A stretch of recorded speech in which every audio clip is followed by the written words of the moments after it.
Hello everyone, good afternoon. Welcome back to my channel Debashree's life. তো এই যে college থেকে চলে এসেছি, কারণ আমাদের এখানে প্রচণ্ড হিট ওয়েভ চলছিল। তো সেই জন্য স্কুলগুলিকে বা কলেজগুলিকে সকাল 7টার থেকে শুরু করে দিয়েছিল। তো সকাল 7টার থেকে 1টা পর্যন্ত চলতো। তো সেই জন্য এই 2-3 দিন হলো একটু তাড়াতাড়ি আমরা বাড়িতে আসছি আর কি। যদিও বা খুব সকালে যেতে হয়, বাট তবুও তাড়াতাড়ি আসা হয় আর কি। তো অনেকটা কাজ হয় আসার পরে আর কি। যাই হোক, তো আমি ভাবলাম যখন আমি চলে এসেছি আর এখন প্রায় 1:30 মতন বাজে, তো আমি ব্লগটাকে শুরু করে দিই আর কি। তো আজকে বাইরে তো বৃষ্টি পড়ছে প্রচণ্ড। তো প্রচণ্ড বৃষ্টি পড়ছে, তো কালকের থেকে আবার সেই নর্মাল স্কুলই করে দিবে, মানে 9টা থেকেই আবার স্কুল শুরু হবে, যেটা আমাদের নর্মাল আর কি, সেটাই শুরু হবে। তো চলো ব্লগটাকে শুরু করছি। আশা করছি তোমাদের আমার ব্লগটা দেখতে ভালো লাগবে। সারাদিন মানে এখন থেকে ব্লগটাকে আমি কন্টিনিউ করবো রাত্রে পর্যন্ত। তো চলো। তো কলেজ থেকে এসে আমি গেছিলাম ওই মাসির কাছে, যে মাসি আমার সব জামা কাপড়, ব্লাউজ ইত্যাদি এইসব বানায় আর কি। তো সেখানে গেছিলাম। তো আমি তোমাদেরকে দেখিয়েছিলাম যে আমার বার্থডেতে আমার স্টুডেন্ট আমাকে গিফট দিয়েছে একটা মেখলা চাদর ব্ল্যাক কালারের। তো সেই মেখলা চাদরটা মাসি করে দিয়েছে, পুরো হয়ে গেছে। তো সেটাকে নিয়ে এসেছি। এই যে এইটা খুব সুন্দর করে মাসি এটার ঝুলটা গেঁথে দিয়েছে, আর পুরো মেখলা চাদরটাকে সেলাইও হয়ে গেছে। তোমাদেরকে আমি ভালো মতন দেখাচ্ছি, দাঁড়াও। তো এই দেখো, এটা হলো এই যে মেখলাটা। তো এটাকে এরকম সুন্দর করে সেলাই করে দিয়েছে। তো এটা পুরোটা হয়ে গেছে। আর এই যে এটা হলো চাদরটা। তো এটা চাদরটা এখানে সুন্দর করে এইভাবে গেঁথে দিয়েছে, এরকম একটা কপার কালারের সুতো দিয়ে ঝুল গাঁথতে আমি বলেছিলাম, তো সেই জন্য এইভাবে গেঁথে দিয়েছে খুব। কারণ ব্ল্যাকের মধ্যে কপার কালারটা খুব সুন্দরভাবে ফুটে উঠেছিল, তো সেই জন্য। আর পুরো চাদরটা সেলাই টেলাই করা যা করার ছিল সবকিছু হয়ে গেছে। ব্লাউজটা এখনো বানানো হয়নি, সেটা বানাচ্ছে, সেটা বানালে আমি নিয়ে আসব। তো এটা কিন্তু খুব সুন্দর একটা মেখলা চাদর, আমার খুবই পছন্দের। এটা পুরো চাদরটার গাটা এরকম আছে বুটি বুটি, তোমাদেরকে আমি আগেও দেখিয়েছিলাম সেটাকে। তো এটা আমার একটা পছন্দের মেখলা চাদর। আর এটা দিয়েছেও আমার ফেভারিট স্টুডেন্ট, সে দিয়েছে আমাকে। তো সত্যি এটা আমার মানে খুবই ফেভারিট একটা ড্রেস বলতে বলতে পারো আর কি। সেটা আজকে হয়ে গেছে, আমার বেশ ভালোই লাগছে যে এটা হয়ে গেছে এখন। তো আমি যে কোনো অকেশন থাকলে আমি এটাকে পরতে পারবো। আরও কিছু শাড়ি আমি দিয়ে এসেছি, সেগুলি যখন হয়ে যাবে বানানো তখন তোমাদের সঙ্গে সেগুলি শেয়ার করে দিব। তো এখানে মা লাঞ্চ বানানো শুরু করে দিয়েছে। এখানে হয়েছে ডাল, এটা লাউ দিয়ে ডাল বানিয়েছে। এখানে আছে ছোট মাছের চচ্চড়ি, এটা আছে এখানে ছোট মাছের ঝোল অল্প করে, এটা আলু, কচু আর মুলো দিয়ে। আর এটা আছে তোমার চাল কুমড়ো। চাল কুমড়োকে এরকম পাতলা পাতলা করে কেটে রাখা হয়েছে, আর এটাকে এভাবে মানে বড়া বানানো হবে। তো বড়া বানানোর জন্য যেটা মিক্সচার আছে, সেই মিক্সচারটা এখানে মা এখানে রেখেছে। এখানে আছে বেসন, আর এখানে আছে চালের গুঁড়ো, আর এখানে আরো অনেক মশলা দিয়ে তারপরে এই মিক্সচারটা বানানো হবে। তো এটা রেডি করে রাখা হয়েছে, গরম গরম মানে ভাজা হবে, তারপরে খাওয়া হবে আর কি। তো আজকে এটা লাঞ্চ। আর এখানে সঙ্গে হচ্ছে এখানে ভাত, এই যে ভাত হচ্ছে এখানে। তো প্রায় অলরেডি কমপ্লিট হয়ে গেছে বলতে গেলে লাঞ্চ, মানে লাঞ্চের বানানো। এখানে দেখো এই ফুলের গাছটা, এটা বানরে ভেঙে ফেলেছিল, তো আমি এইভাবে কেটে নিয়ে এসে এইভাবে জলের মধ্যে রেখে দিয়েছি। তো দেখো ফুল ফুটেছে, এই যে এটা পঞ্চমুখী জবা ফুল। তো বানরের ডালটা ভেঙেছিল বলে আমি এইভাবে রেখে দিয়েছিলাম জলের মধ্যে, তো ফুলটা ফুটে গেছে। এখানে অনেকগুলি কুড়ি আছে, এই যে আরো কুড়ি আছে, এই যে কুড়ি, এই যে কুড়ি, আর এখানেও আছে কুড়ি। তো এখানে জলের মধ্যে ভিজে রেখেছে, তো আরামসে বেঁচে যাবে, ডালটা বেঁচে যাবে প্লাস ফুলগুলিও ফুটে যাবে। আর এখানে মা এনে রেখেছে গেন্দা ফুলের গাছ কেটে এনে রেখেছে। বৃষ্টি পড়লে কিন্তু চারদিকটা বেশ সুন্দর লাগে, দেখো একদম পুরো সবুজ সবুজ হয়ে গেছে। আমি অনেকদিন পর তোমাদেরকে আমার এই গাছপালাগুলি দেখাচ্ছি। বেশ কিছুদিন আমি বাড়িতে সেরকম ভাবে ছিলাম না। তো গাছগুলি পুরো ভিজে একদম ডার্ক গ্রিন কালার হয়ে গেছে, কি সুন্দর লাগছে দেখতে। আর এই মানি প্ল্যান্ট গাছ দেখো কত বড় বড় পাতা হয়েছে মানি প্ল্যান্টের, এই দেখো, এই দেখো কত বড় বড় পাতা। আমার ঘরের বারান্দাতেও আছে মানি প্ল্যান্ট গাছ। আর এই যে এখানেও, এটাও খুব সুন্দর, পাতাগুলি একদম গ্রিন পুরো। তো আজকে বৃহস্পতিবার, এখনো পুজো হয়নি, মা পুজোর বাসন মাজছে, পুজো দিবে। আর এই যে বাইরে ঝিরিঝিরি ঝিরিঝিরি বৃষ্টি পড়ছে। বৃষ্টি পড়ছে বলে গরমটা অনেকটাই কমে গেছে, কিন্তু প্রচন্ডই গরম পড়েছিল। মানে মানুষের অবস্থা খুবই খারাপ হয়ে গেছিল আর কি, এতটাই গরম পড়েছিল। এই যে দেখো, এই যে আমার ফেভারিট ফুল রজনীগন্ধা, এটা ফুটেছে। এই যে আমার one of the most favourite ফুলের মধ্যে তুমি বলতে পারো তোমরা। খুবই ভালো লাগে আমার রজনীগন্ধার স্মেলটা, বেশ ভালো লাগে। অনেক এর আগে আমি তোমাদেরকে দেখিয়েছিলাম যে একটা মানে এরকম ঠাড়া এসছিল, মানে এরকম স্টিক, বাট স্টিকটা ভেঙে গেছিল, নষ্ট হয়ে গেছিল। তো এবার এই স্টিকটা এসছে। আর এখানে আরো এরকম কুড়ি আছে যেটাতে তোমার এই ফুলগুলি ফুটবে। বেশ সুন্দর কিন্তু লাগছে দেখতে আমার, মানে আমি অনেকদিন, দুদিন ধরে দেখছিলাম যে কবে ফুলটা ফুটবে আর কি, তারপরে তোমাদের সঙ্গে সেটাকে শেয়ার করবো আমি। এই যে। আর আমি তোমাদেরকে এই যে আমার যখন চুলের ভিডিওগুলি দেখাই, আমি তোমাদেরকে ভৃঙ্গরাজের কথা বলি, যে ভৃঙ্গরাজ বলে বলি বা কালাকেশর বলে বলি। তো এই দেখো, ভৃঙ্গরাজ গাছ খুব সুন্দর করে একদম মানে বাগানের মতন হয়েছে এখানে। তো বেশ ভালো ভালো মানে সুন্দর বড় বড় হয়েছে কিন্তু পাতাগুলি, বেশ দেখো। তো এটা হলো ভৃঙ্গরাজ, এটার ফুলটা দেখে নাও, এই যে এরকম ছোট ছোট ছোট সাদা সাদা ফুল আসে। তো এই ভৃঙ্গরাজটা কিন্তু আমাদের চুলের জন্য খুবই উপকার। আমি চুলের ভিডিওতে তোমাদেরকে এটা দেখাই। তো এই গাছটার কথা আমি বলতে থাকি, মানে তোমরা ভালো করে দেখে নাও, তোমরাও কিন্তু এটাকে ইউজ করতে পারো। তো বৃষ্টিতে ভিজে ভিজে আমি তোমাদেরকে একটু গাছপালাগুলি দেখালাম। অ্যাকচুয়ালি আমি অনেক দিন ধরে মানে এরকম বাইরে গাছপালার সঙ্গে কোনো ধরনের আমি ইন্টারেক্ট করতে পারিনি আর কি, আমি দেখাতেও পারিনি তোমাদের সঙ্গে। তো ভাবলাম ঝিরিঝিরি বৃষ্টি হতেছে, কোনো অসুবিধে নেই, আমি গাছপালাগুলি দেখিয়ে দিই তোমাদেরকে। তো এখন আমি করবো, একটু ফ্রেশ হবো, হাত মুখগুলি ধুবো, ধুয়ে তারপরে আবার তোমাদের সঙ্গে দেখা হচ্ছে। কারণ আমি কলেজ থেকে এসে আমি হাত মুখটাও ধুইনি, আমি ওরকম ভাবে ব্লগটা শুরু করেছি। তো চলো। আর কারেন্ট চলে গেছে, ঘরটা অন্ধকার।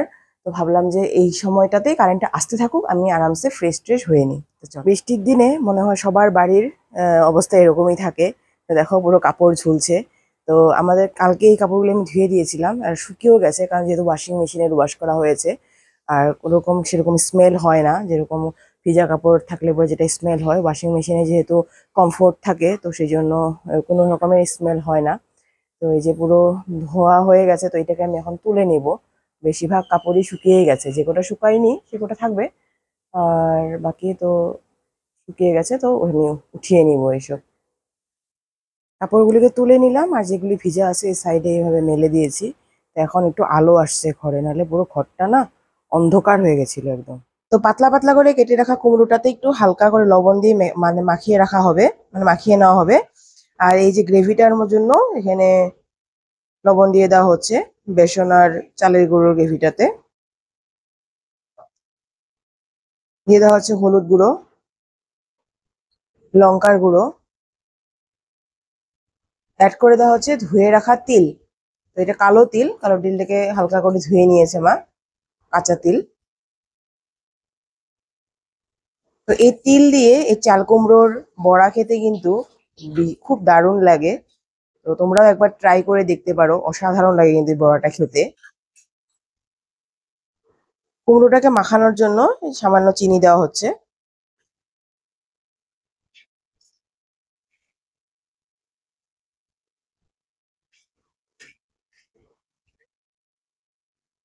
তো এখানে এই যে বড়াটা ভাজার মিক্সচারটা বানানো হচ্ছে, দেখো। তো ভালো মতন সব মশলাগুলির সঙ্গে মিক্স করে নেওয়া হচ্ছে বেসনটাকে।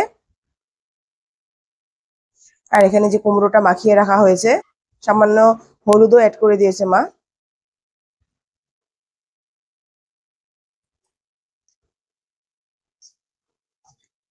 তো গ্রেভিটা বানানোর পরে যদি প্রয়োজন পড়ে তাহলে তোমরা একটু বেসন অ্যাড করে দিবে। যেরকম কোয়ান্টিটিতে বড়া ভাজা হবে সেই কোয়ান্টিটিতে বেসনটা নিতে হবে, এটা মানে নিজেদের পরিমাণ মতো নিয়ে নেবে। তো অল্প অল্প জল অ্যাড করে এবার ফেটিয়ে ফেটিয়ে মিক্সচারটাকে বানানো হচ্ছে, গ্রেভিটা। তো এই দেখো, এই যে গ্রেভিটা কিন্তু গুলিয়ে নেওয়া হয়েছে, বানানো হয়ে গেছে। তো বেশি সময় পর্যন্ত বড়াটা ক্রিস্পি রাখার জন্য সামান্য বেকিং পাউডার অ্যাড করা হচ্ছে, তো এটা বেশি ক্রিস্পি হবে বড়াগুলি। তো এই দেখো থিকনেসটা এরকম হবে গ্রেভির, একটা কুমড়ো দিয়ে দেখানো হচ্ছে। খুব বেশি পাতলাও না আবার খুব বেশি ঘনও না, মিডিয়াম সাইজের থিকনেস হবে কিন্তু এটা। বেশি পাতলা হলে কিন্তু বড়াগুলি ছেড়ে যাবে, তখন কিন্তু ভালো মতন বড়াগুলি মানে ভাজা যাবে না। তো কড়াইতে তেল বসিয়ে দেওয়া হয়েছে, সাদা তেল, আর বড়াগুলি এখন একে একে ভেজে নেওয়া হবে।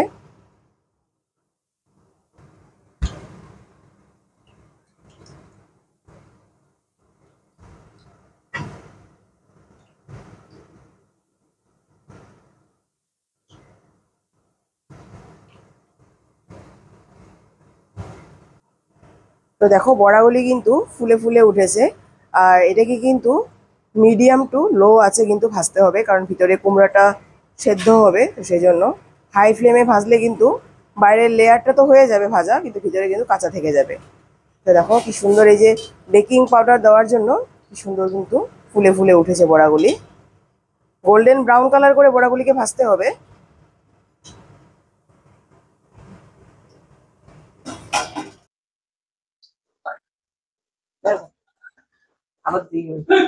এই দেখো কি সুন্দর লাগছে দেখতে একদম, আর খেতেও কিন্তু খুব ভালো হয় এটা।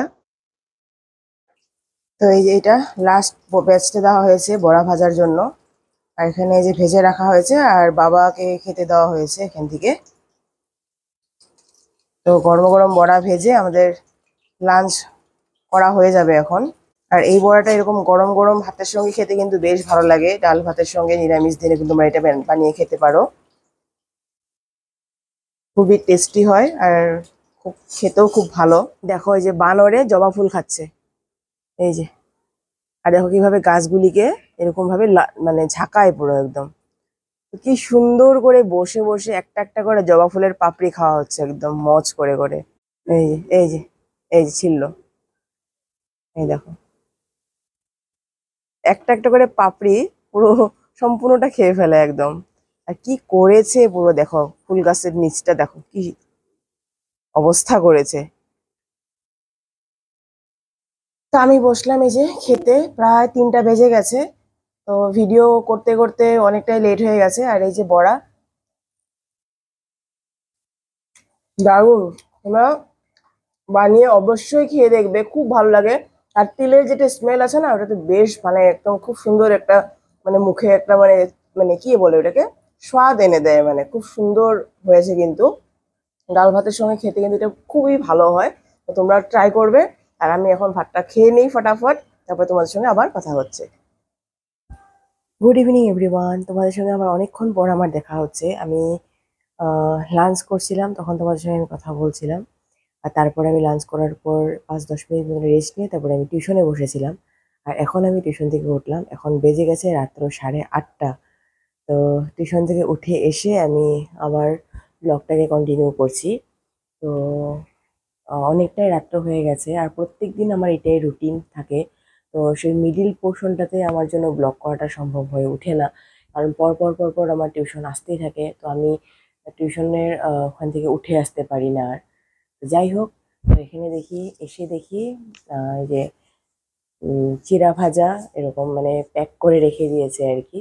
তো এটাকে এখন খাবো, একটু মানে রেস্ট নিব আর কি। তো দেখা যাক কি আছে ভিতরে, আমার তো মনে হচ্ছে চিড়া ভাজাই আছে, দেখা যাক কি আছে। হ্যাঁ, চিড়া, চানাচুর, বাদাম সবকিছু দিয়ে ফ্রাই করা আর কি। দাঁড়াও তোমাদেরকে দেখাচ্ছি। এই দেখো, এটা ঘরে বানানো চিড়া ভাজা আর চানাচুর সবকিছু, এটা ঘরে বানানো। তো এটা এইভাবে মা দিয়ে রেখেছে প্যাক করে।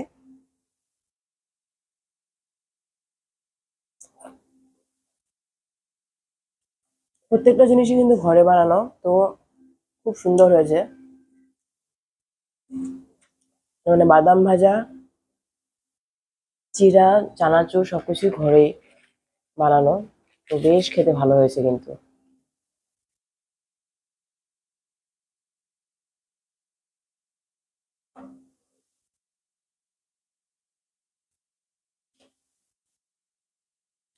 তো এটা খেয়ে একটু রেস্ট নেই, তারপরে তো আবার যেতে হবে রান্নাঘরে, ভাত বসাবো রাত্রে ডিনারের জন্য। তো এটা খেয়ে নিই, তারপরে তোমাদের সঙ্গে আবার কথা হচ্ছে।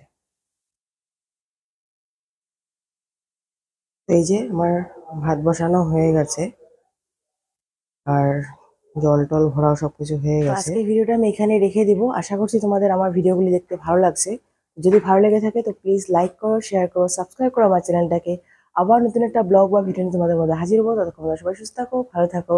Tata, good night.